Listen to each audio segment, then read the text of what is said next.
नमस्कार राम राम मंडळी. आज मी तुम्हाला बनवून दाखवत आहे शॉर्ट व्हिडिओमध्ये भेजा फ्राय. तर ह्याच्यात फक्त थोडंसं तेल घातलेलं आहे. अगदी शॉर्ट व्हिडिओ आहे. ह्याच्यामध्ये घालायचा आपला बारीक चिरलेला कांदा. एकदम खूप सोपी रेसिपी आहे. ह्यात आता मी कांदा टाकलेला आहे आणि कांदा आपण हलका गुलाबी रंगावरती फ्राय करायचा. भेजा फ्राय.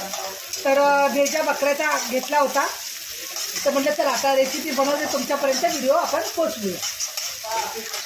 कांदा मस्त फ्राय झालेला आहे हलका गुलाबी रंगावरती. त्याच्यामध्ये टाकायची आपल्याला हळद. एकदम मस्त सोपी रेसिपी आहे आणि हलकंसं थोडंसं मीठ घालायचं आहे कारण भेजा एकदम थोडासा आहे. थोडंसं मीठ घालून आपण पूर्ण फ्राय करून घ्यायचं कांद्यामध्ये.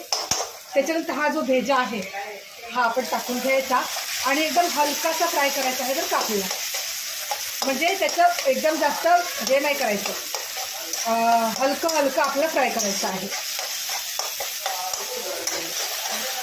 बघा खूप छान हा मस्त भेजा फ्राय झालेला आहे. तर आपण गॅस बंद करूया आणि मिठाचा भेजा फ्राय तर आपण हे ज्वारीच्या भाकरीसोबत असं खाणार आहोत.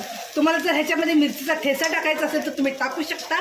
व्हिडिओ कसा वाटला ते कमेंटमध्ये नक्की सांगा.